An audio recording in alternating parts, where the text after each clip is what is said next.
Okay. Where is it?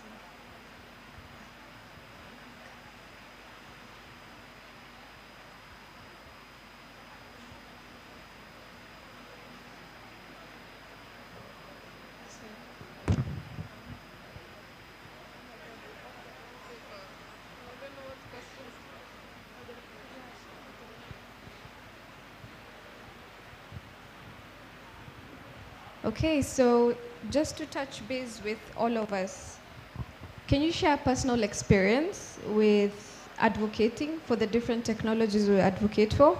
And how have you made a significant difference in your tech journey? So we're going to start with Julia.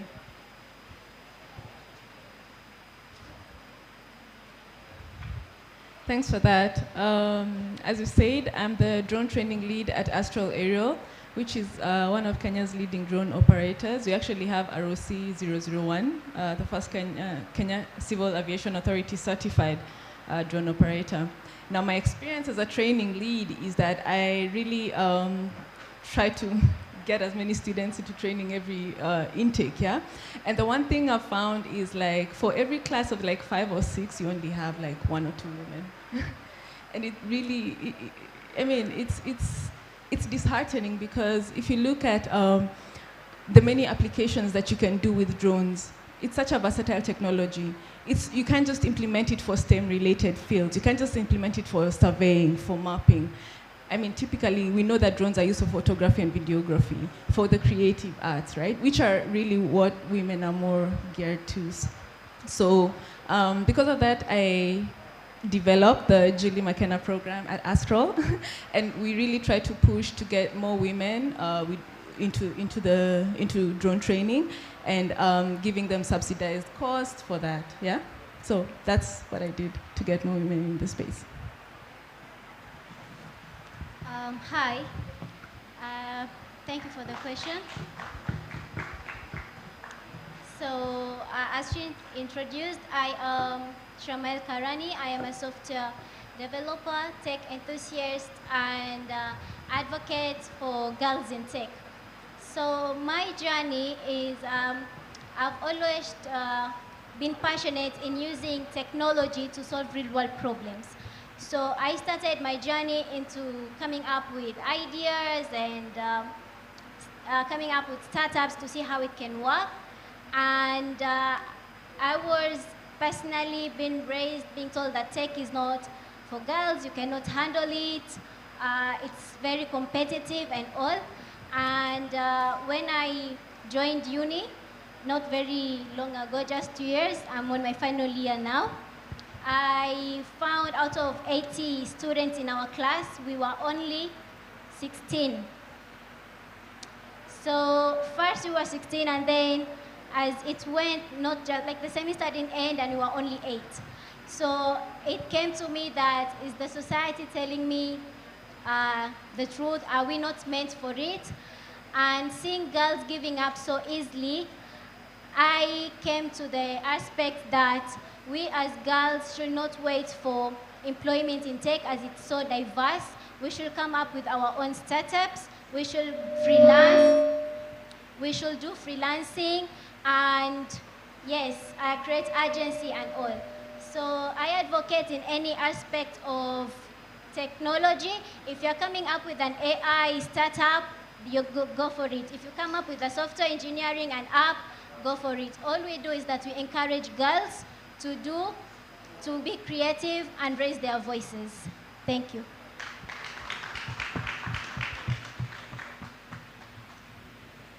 Thank you for the question, Ayan.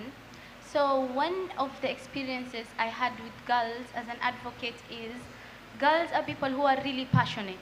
All they need is that self-development, that self-awareness, that I can do it. But once you bring them on board, yeah, they want to they modify whatever you give them. So whether it's tech skills you find, so what we do is usually we provide tech skills to girls. So let's say we had a program that is for website development. So girls showed up And when they were done with the program, you see that they're like, yeah, now I'm a front-end developer, and they start looking for clients. So what I saw and the experience I had is they only need that one push for them to... Thank you, Ayan, for the question. I think for me, being, first of all, in a space where, because it's the infrastructure space, so first of all, very few women play in that space, leave alone even the men. Because what we do is actually usually defined as, it's like an engineering segment, so you hardly find women there. So by the time we were actually going to do the work, the first job we ever got, it was so, what can I say, everybody actually questions your capability. Are you sure you can do this? But then you can imagine, as somebody said, you have to create your own table. But probably sometimes there's already a table being created. So you bring your own chair, and you have to create space on that table. Even if there's no space, you have to be part of it. Whether you are going to sit on the edge of it, but you have to be there, because sometimes you can't create your own ecosystem, and there's already an ecosystem that is existing, and people even getting into that space, people there are already struggling. So by creating your own, you'll basically be an outlier or maybe an outsider. So sometimes you're forced to bring your own chair and put it next to that table so that you're part of that discussion. But then again, I think even to encourage more women to get into the space we are in, we have to be intentional mentors. You know, it's not an easy space to be in, but you have to, you know, hold each other's hand. Opportunities might be limited, but they're there. So for those who already know what it is, you need to talk to, you know, like hold your fellow woman's hand and bring them together so that we all build this journey together. Because we have seen it's been proven it can actually be done. Thank you. Thank you for that, Ms. Jimia. Just to proceed on with the discussion, how do you see the landscape for women tech entrepreneurs evolving into the next decade? And what opportunities should they seize now? Okay. I think as a country, that is whether you're talking about Kenya or Africa, for example, yeah. We are on a tech takeoff, whereby everything is actually happening at tech development is happening in a very short time. What used to happen, what used to take 10 years, probably now takes like, 2 years, the tech is changing, every 2 years we have something new. But then, where we can play our part as women in tech is to skill ourselves. Because you cannot be part of a conversation that you have no knowledge. So we need to skill ourselves, whether it's going to get extra knowledge, whether it's going back to school, but we have to be knowledgeable enough to be part of a conversation. And then where tech is going, I think as a country, we are expanding in the tech space, but also there are many opportunities for women especially, because we have companies which are very intentional. There are many programs right now out here for women empowerment, whether it's in business, whether it's in tech, we need to take advantage of that. Because as we say, it's not going to be here forever. This is probably our time now to shine and to take the opportunity, because in a few years, you never know what will be the in thing. But for now, this is our time, so let's take advantage of that. Thank you for that, Ms. Jimia. On to the next, Ilhan. How can we better support and amplify the voices and the ventures of women in tech, especially tech entrepreneurs?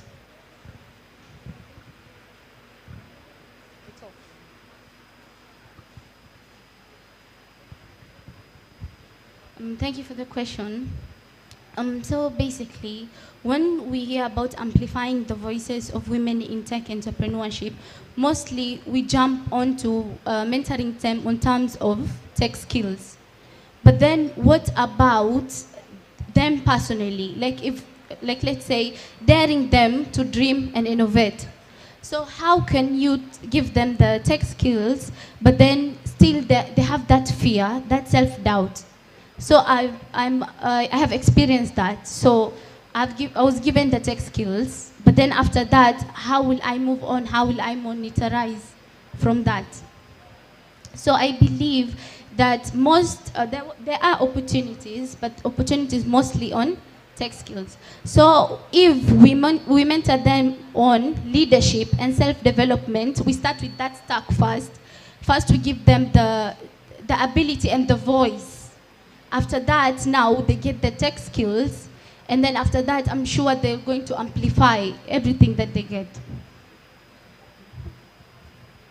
Thank you for that, Ms. Ilhan. Maybe we can jump straight to Ms. Karani. You can tell us, what advice do you have for women seeking investments in their tech ideas, projects,